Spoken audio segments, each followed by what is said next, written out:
In this part, we are going to introduce Buddhist architecture in China and the technical aspect of Chinese architecture.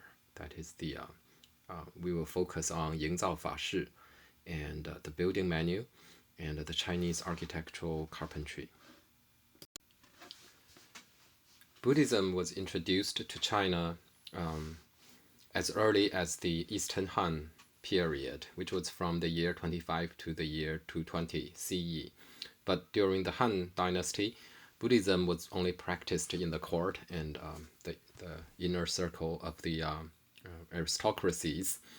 So the real popularization of Buddhism in China was during the so-called Age of Disunion, when the Han Dynasty fell apart into smaller kingdoms, and later the so-called barbarians, the nomads, invaded China from north of the Great Wall and founded the independent kingdom in the Yellow River area. And the southern Yangtze River experienced a succession of dynasties. So this is a time of chaos, a time of turmoil, and but during this period, Buddhism was introduced from Central Asia to China through the Silk Road, and it was also during this period Buddhism was introduced from China to Korea and to Japan. So a very important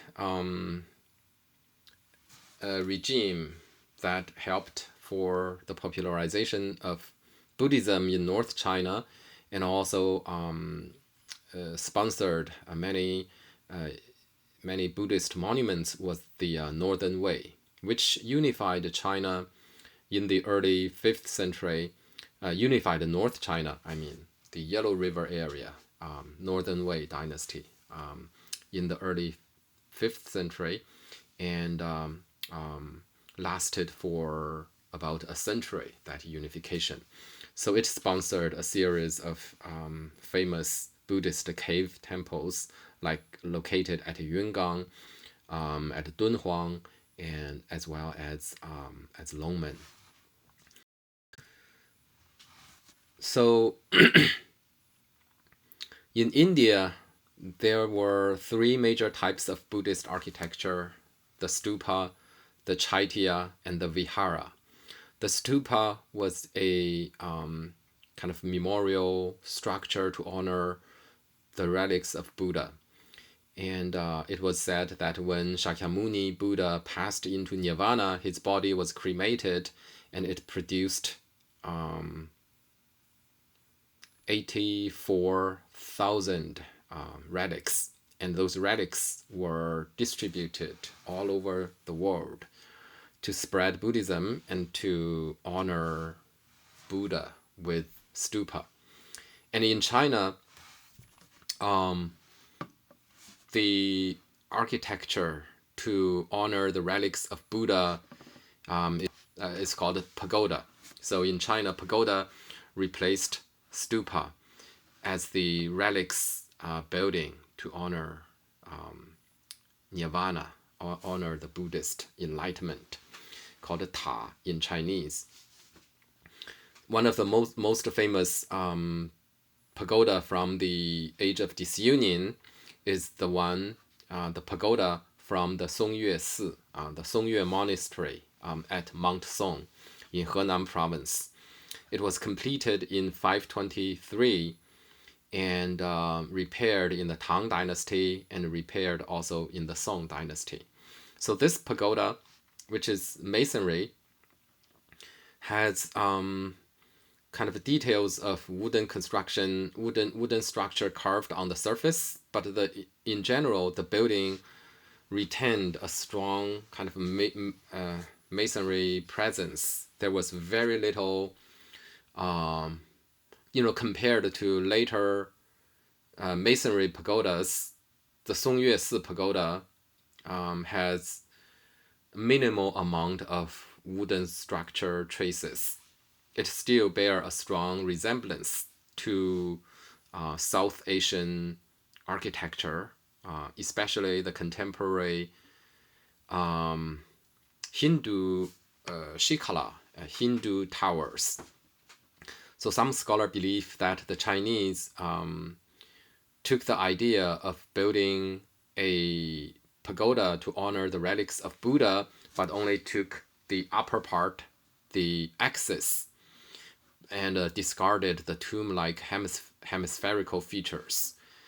Others believe that the early Chinese pagoda was more inspired by Hindu architecture, even though the concept and functionality was Buddhism, but architectural form specifically was more influenced by Hindu monument, which by the 5th century CE was rising in India, replacing Buddhism as the dominating religion.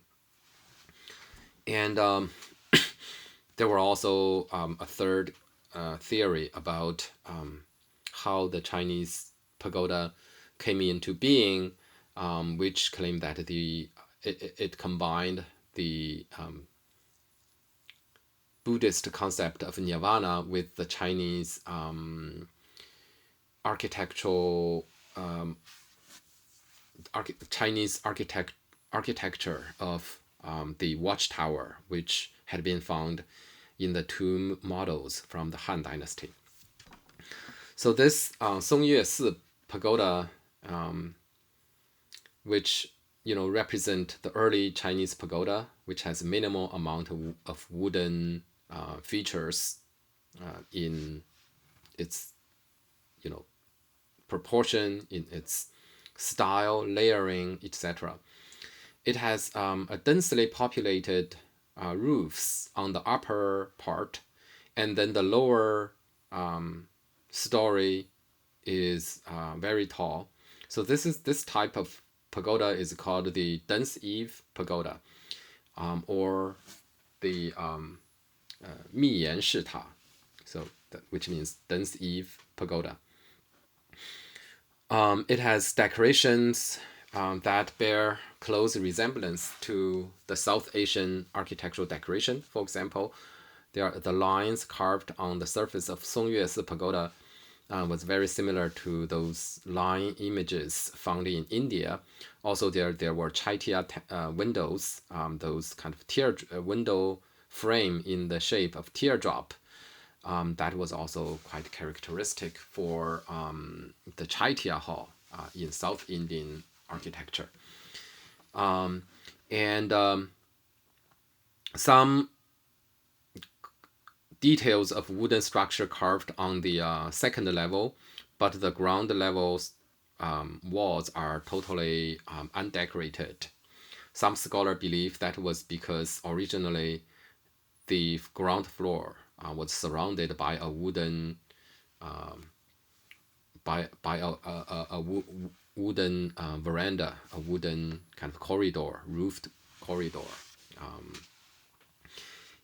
a colonnade circulate the entire ground floor, featuring kind of wooden columns and also wooden frames for the roof, and then tiled roof, which is absolutely a possibility, absolutely possible.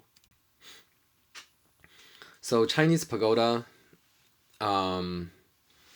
had different types. The previous one called the Dense Eve Pagoda, and the most popular pagoda style is called the Lou Ge Shita, and that is the Tower Pavilion Pagoda, which is fully taking on the feature of Chinese architecture, even when it was constructed in masonry structure in bricks and stone, like this one, the Big Wild Goose Pagoda in Xi'an from the 7th century. Is a masonry pagoda, mainly of brick. Excuse me. But in terms of layering, in terms of wooden frame details, it is a Lou Ge Shita, a Tower Pavilion Pagoda. And the most famous wooden pagoda, that is also the oldest true wooden pagoda, was from the 11th century, and that is the Yingxian wooden pagoda.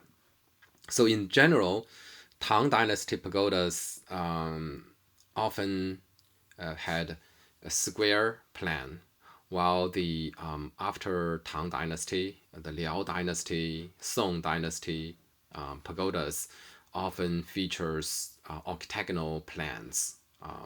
So this is the 3 pagodas at Dali from Yunnan province, from southwestern part of China. The central pagoda was from Tang Dynasty, and it has a square plan. And the 2 framing side pagodas were from the Song Dynasty, and both of them have octagonal plan. There were also the so-called Nanchang or single story pagoda, and those are usually used for funeral purposes and to honor the great Buddhist master whose cremation yield jewel-like relics. So those are usually has kind of minimal interior space. It's more kind of sculptural than architectural. So some theory, this is like what I mentioned, the theory about pagodas, the third theory about the image of pagoda, or particularly the tower pavilion style pagoda, how they were created. Most scholars believe the idea for the structure was already there before the introduction of Buddhism, which were used as watchtower or as Taoist tower to gain immortality. The Taoists believe that if you get to the high ground, you can have more chance to meet an immortal. And it was also said that immortals likes to live on high towers. So in Han Dynasty tombs, models like this had been found. They often has a bird on the roof, and to show the great height it reaches. And they also have musicians playing musical instruments that, on the towers, which were considered as having something to do with immortal worship. So some scholars believe that the technology was there for the construction of towers, and when Buddhism was introduced, it was adopted to build the this kind of Buddhist monument to honor the relics of Buddha.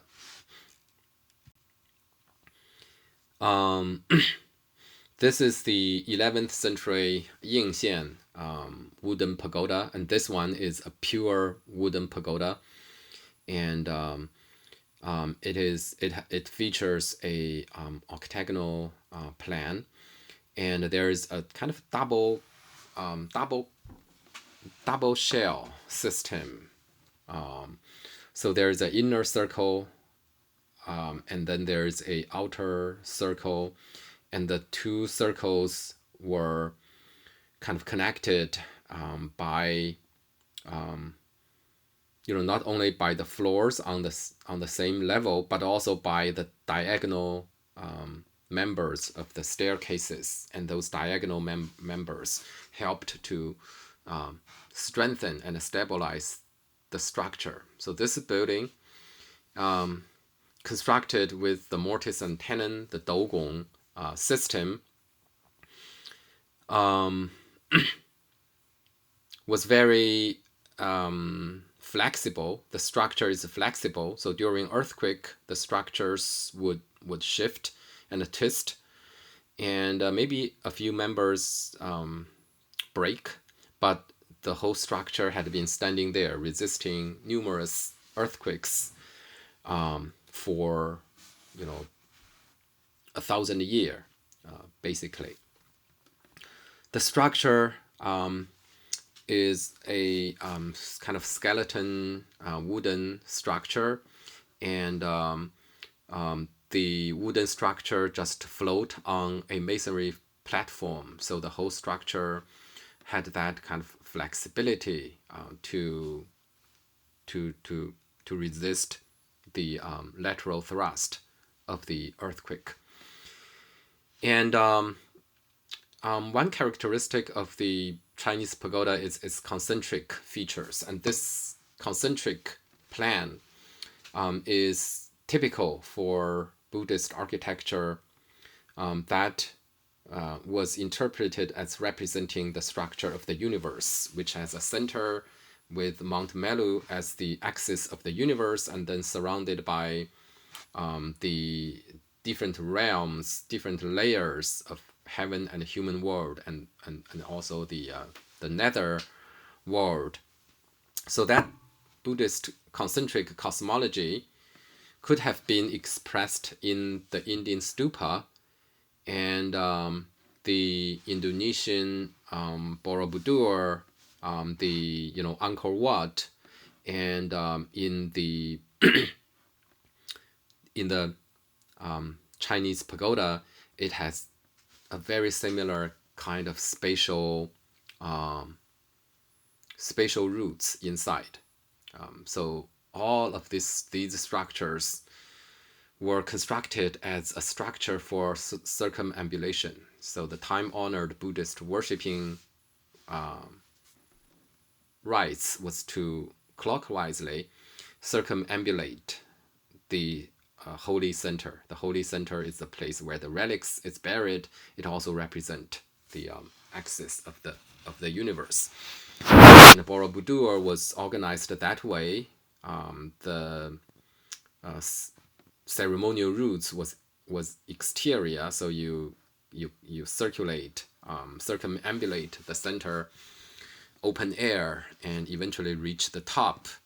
The Chinese pagoda nonetheless offered a interior circumambulation, so you can certainly circumambulate on all the 5 levels, and rise up from the ground floor to the top floor, and that experience pretty much comparable to the experience at the exterior Borobudur, and that is also a spiritual kind of ascension from lower place to higher spirituality. And the aim, of course, was to continue accumulating good karma and eventually achieve enlightenment, achieve nirvana.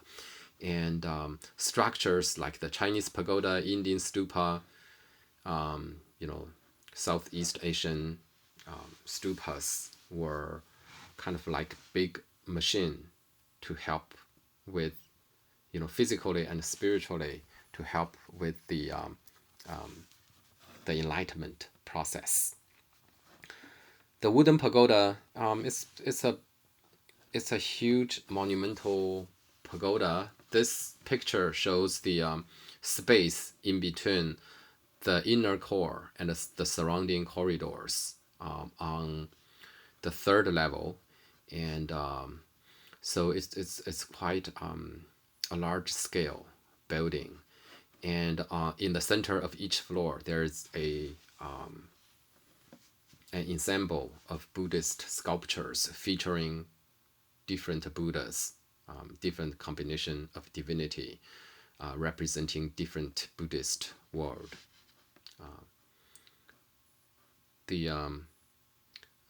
This is me, by the way, kind of almost more than 25 years ago.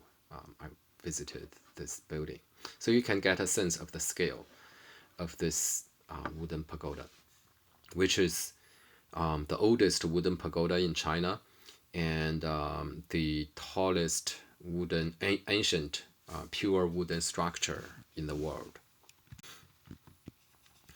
So the Fogongsi, where the wooden pagoda is located, represent the early monastery plan for Chinese Buddhist architecture.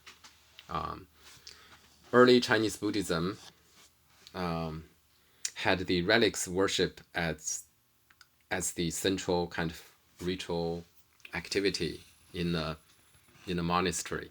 So in the center of the monastery, occupying the central location of the axis, is the pagoda. And the Buddha hall, which is for the worship of a statue of Buddha, is located at the back, and it is also much smaller in scale compared to the wooden pagoda. This situation,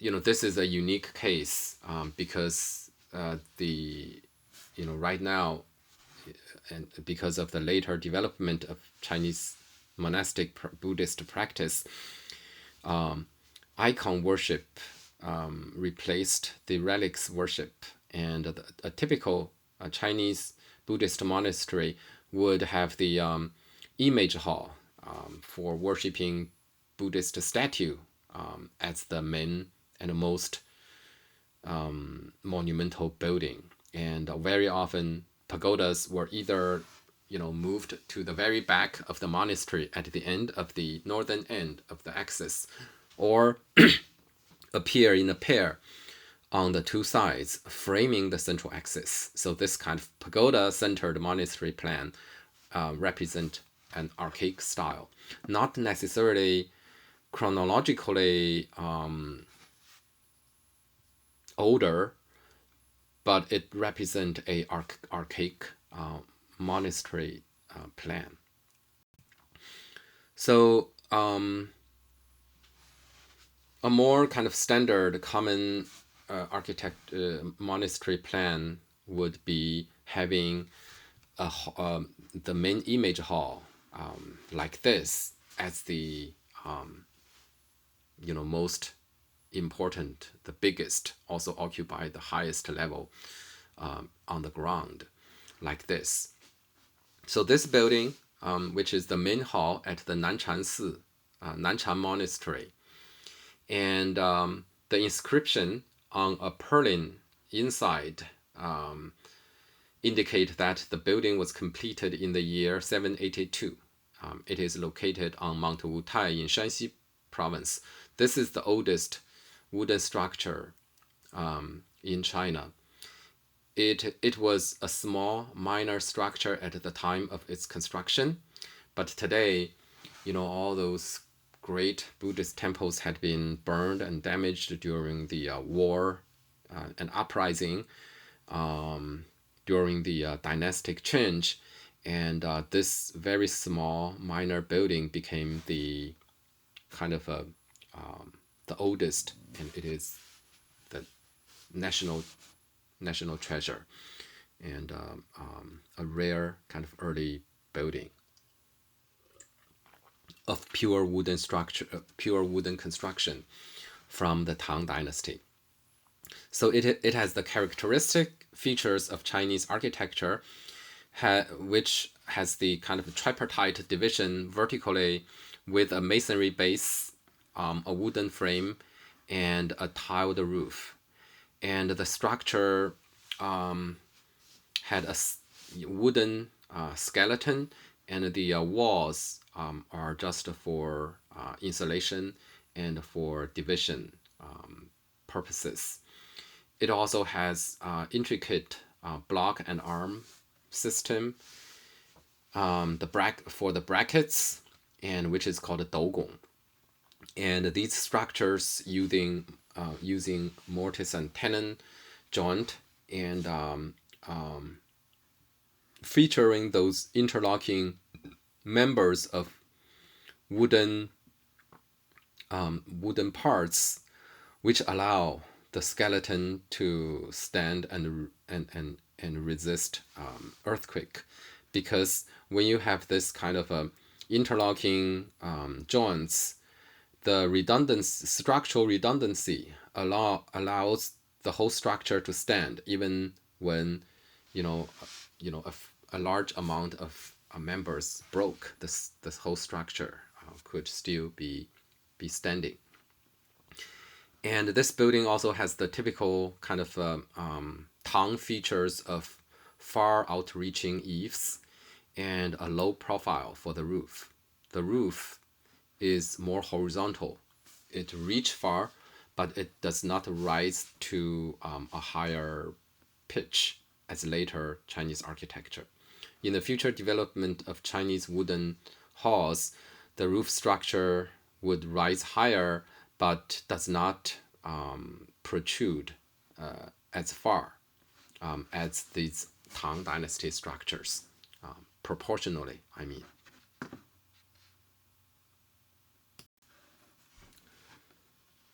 The second oldest wooden, extant wooden structure, this is the main hall at the Foguangsi Monastery from the late 9th century. It's also located in Mount Wutai, and this building belonged to a middle rank, Tang Dynasty monastery. So Buddhism,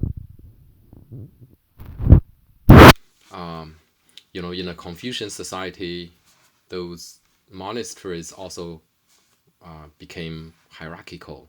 They were imperially sponsored, high rank monastery. There were also middle rank monasteries sponsored locally, provincial level, and there were also lower rank Buddhist monasteries. So this one belonged to a middle rank. It was one of the 10 great monasteries of Mount Wutai recorded in history. And so the rank is indicated by,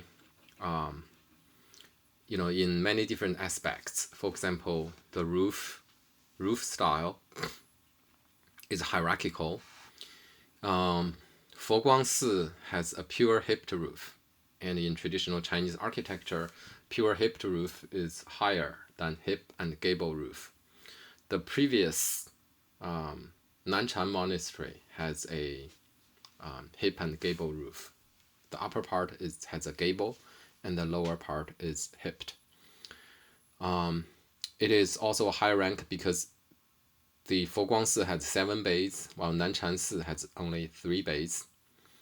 It's also much bigger than Nanchan. And the brackets were also hierarchical. The brackets in between the roof and the column has more layers. It is more complicated, belonging to a higher level brackets as well. So in traditional Chinese architecture, roof style, color, bracket sets, number of bays, and the height of platforms, number of layers for the platforms, they were all kind of expressing the hierarchy. And in that sense, these Buddhist monasteries were also under the general kind of Confucian social framework. The interior has a elevated platform in the middle, and on which groups of Buddhist statues were elevated on the top. So these platforms, it's located in the back, but it still allows a circumambulation path. So like the pagoda, these platforms never attached to a wall. So there's always a path that allows you to go around and to perform that circumambulation. So you can see here a building like this would be typical in traditional Chinese architecture in the plan, elevated on a platform, and it has 7 bays on the front facade and 4 bays on the side.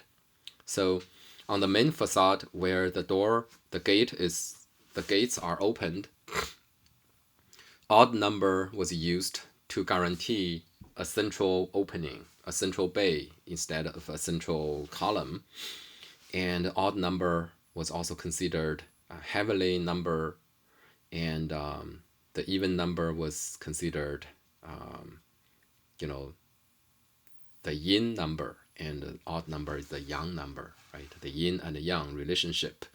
So odd number was preferred for grand statement in architecture in terms of number of frontal bays and the number of platforms, number of layers in the roof. So that odd number was preferred. So the interior, notice this kind of characteristic interior back brackets that only protrude, cantilevered on one direction, and this is a characteristic way for stepping up the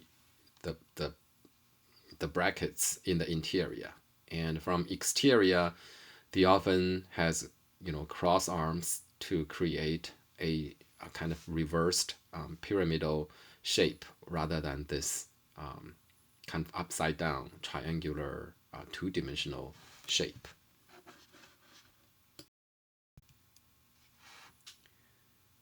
To give you a sense of the scale of this hall, so this is a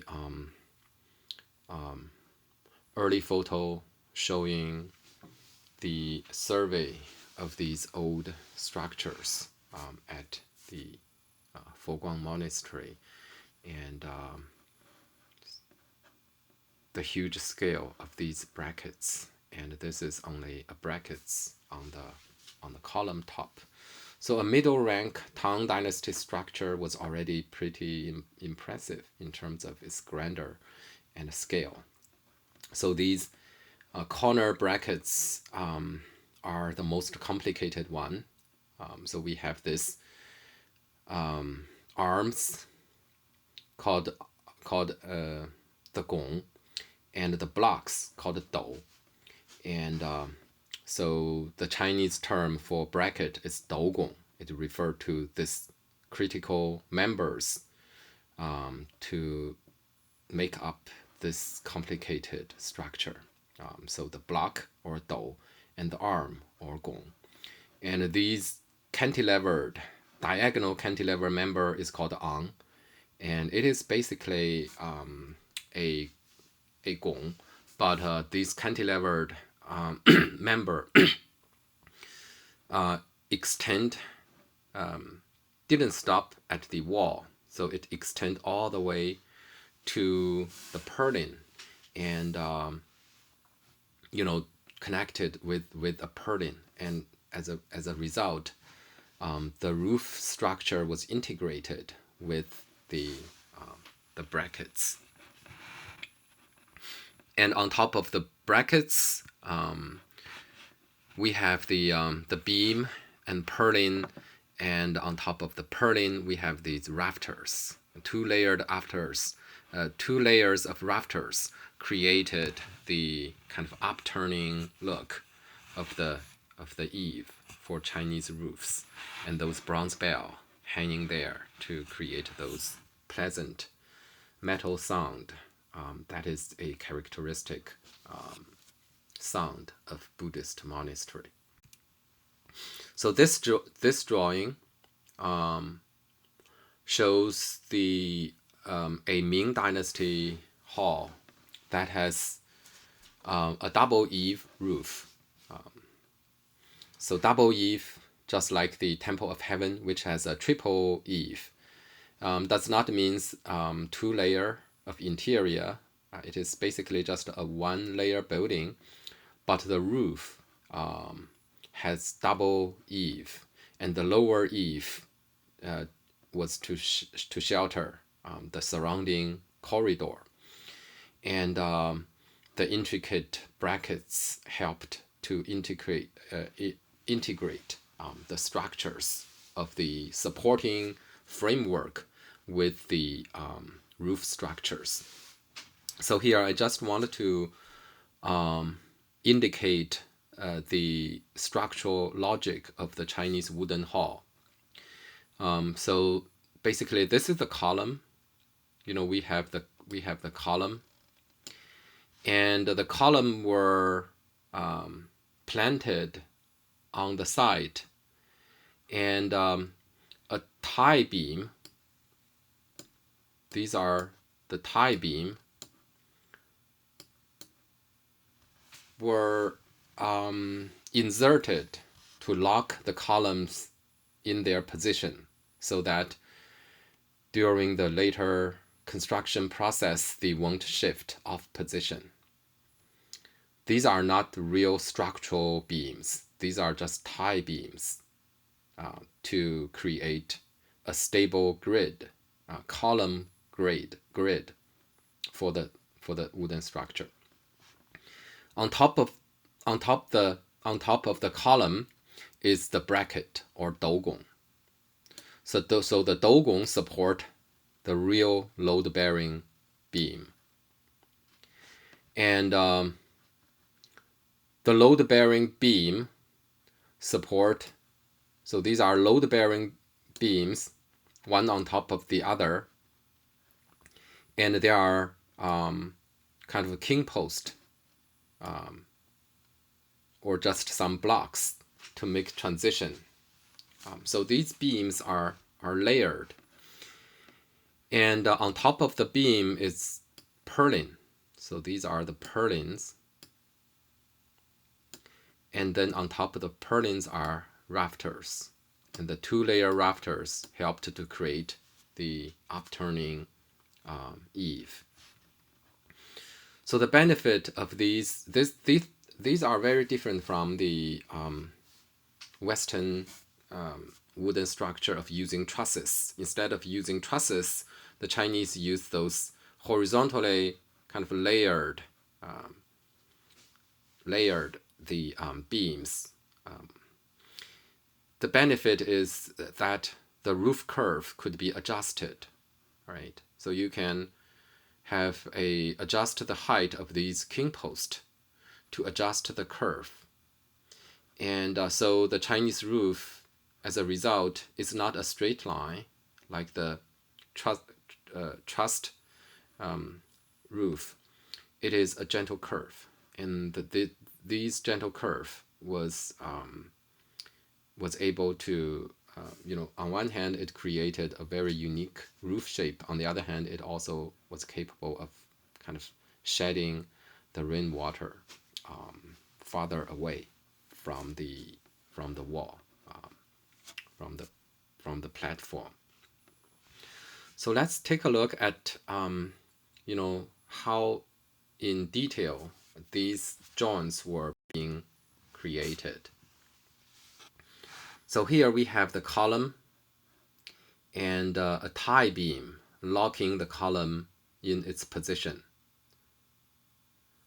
And the column was already prepared.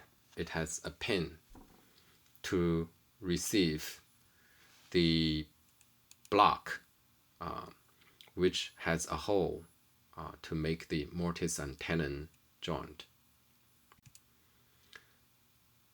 So the base block is laid, called the ludou. And on top of the base block, a arm was added and a cross arm. And on top of all these arms, at the end and in the center, smaller blocks were added, and arms on top of smaller blocks.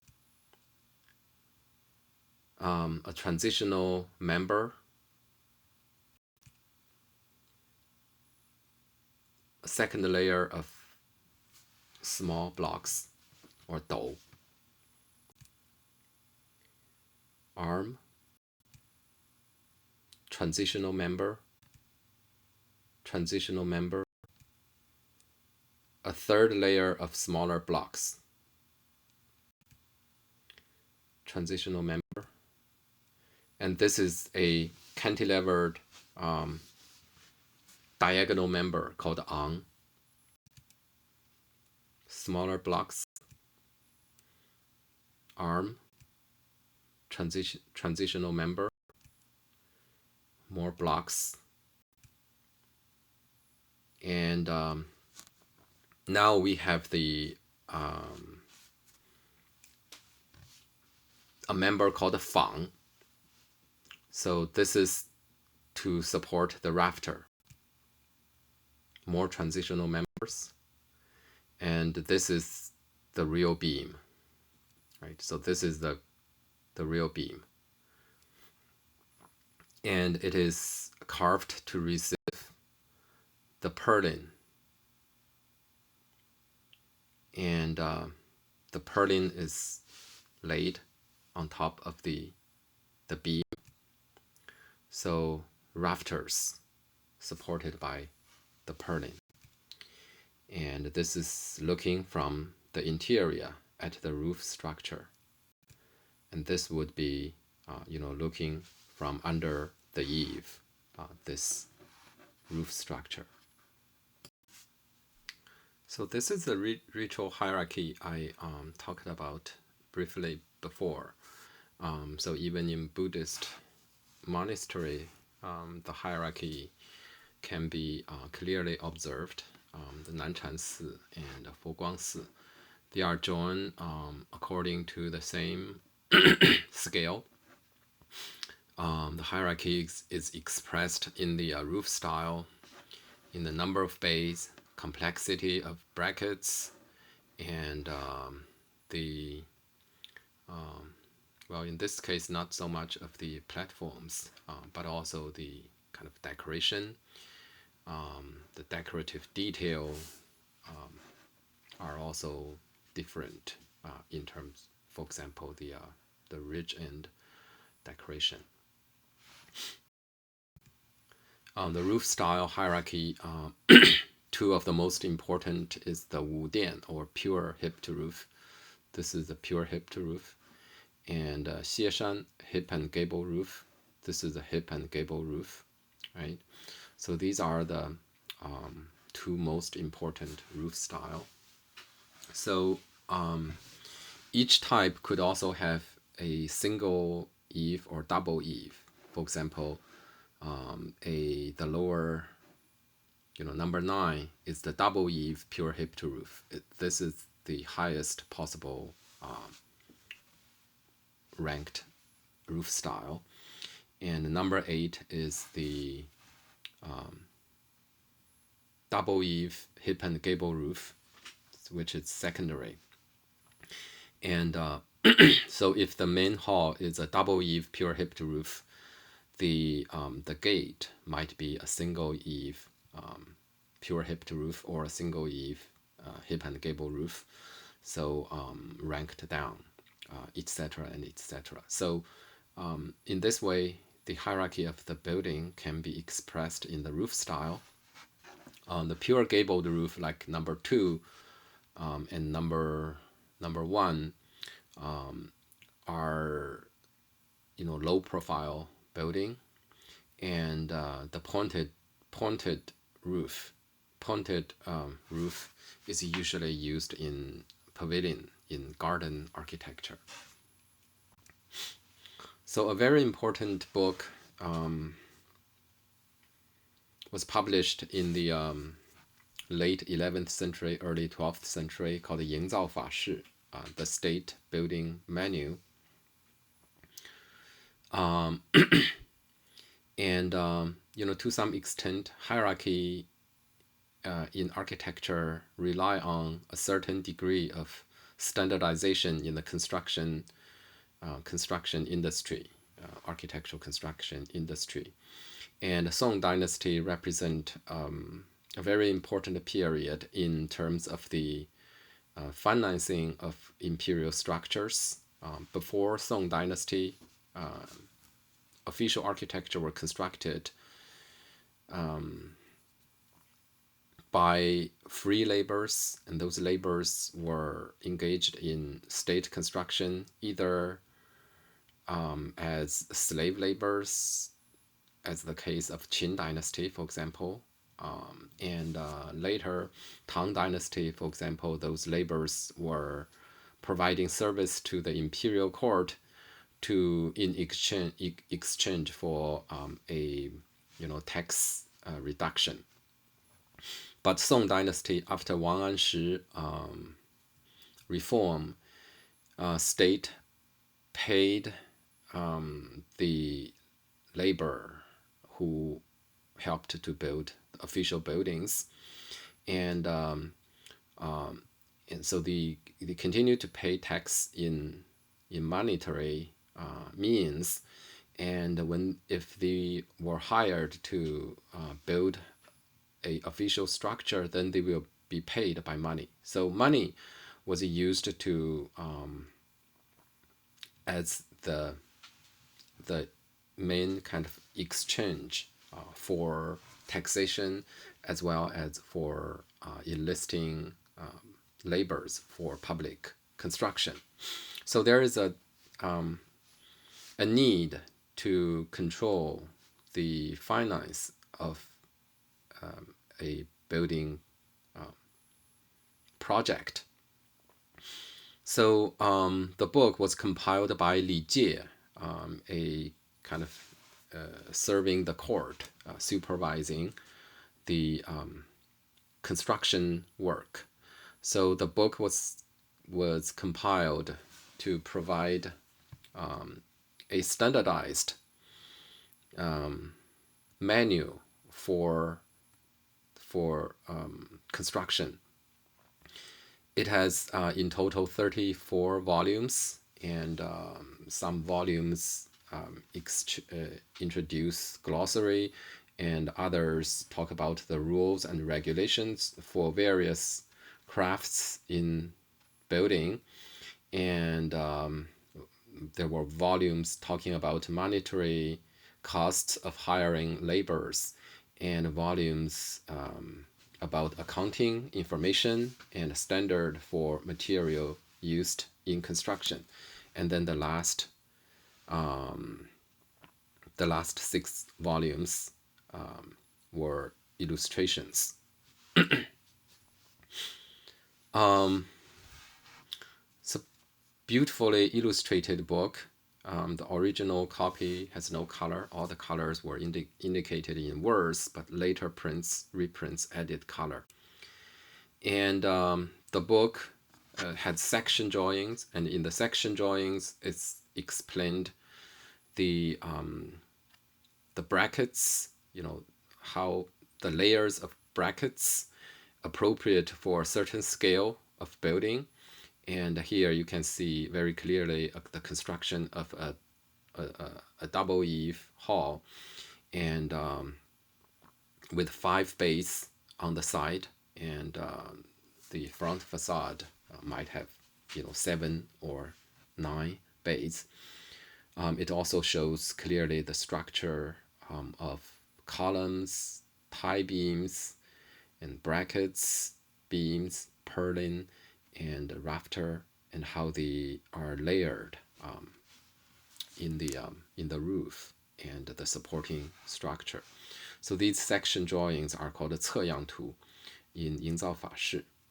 So these are the pages from the 营造法式.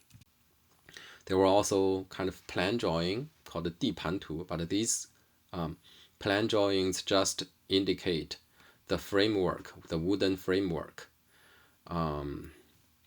The interior division is flexible, and the double lines actually indicate the location of the brackets. So those are the place where brackets were to be applied, and it looks more like a roof plan than a floor plan, because those double lines indicate the location of the brackets. And there are also detailed drawings indicating what color to be used at which location. All the decoration detail were also specifically indicated, and those wooden frame painting decorative motifs, colors were also hierarchical. And on the left page, we have, the details of beams, all kind of beams looked from the front and looked from below. The hierarchy were, expressed largely in scale. The scale is the number one indicator of hierarchy, and those scales were controlled by the module, and that module was divided into 8 degrees, 8 ranks. Number 1 is the highest, and number 8 is the lowest. What is interesting in the Chinese module system of the Song Dynasty is that the module is not a one-dimensional kind of measure. Rather, it is a two-dimensional shape. That is a module. So the module is not only a distance, but rather a proportional rectangle. So that module is a rectangle. The proportion is 3:2. So during the Song Dynasty, there are 2 modules. One is called Cai, and the Cai module was used to control the construction of structural carpentry. And there is also a smaller module called the Zhi, and the Zhi module is to control the building of the furniture, windows, which is called small carpentry. So both module has a proportion of 3:2, and the Cai was divided into 15 fen on one side and 10 fen on the other dimension, and the Zhi is a 6x4. The Cai is a 15x10. So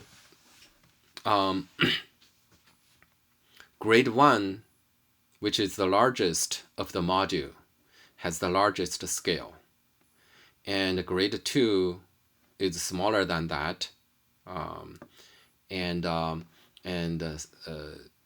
the lowest module is half the dimension of the highest, and the grade 2 to 7 is in between, gradually reducing in size. So such a system allows the craftsman to just master one way of construction, and then construct a building of different scale building through the adoption of different grade, right? So basically, the building, proportionally, they are very similar. However, the higher rank is bigger because they are using a bigger module. So during the Qing Dynasty, the module system was simplified. It simply used the width of the opening in the block, in the bracket. So that's the difference of these 2 modules. But the module was used to control the scale, while constructing similarly proportioned buildings, and their scale can be vastly different depending on which rank you adopt.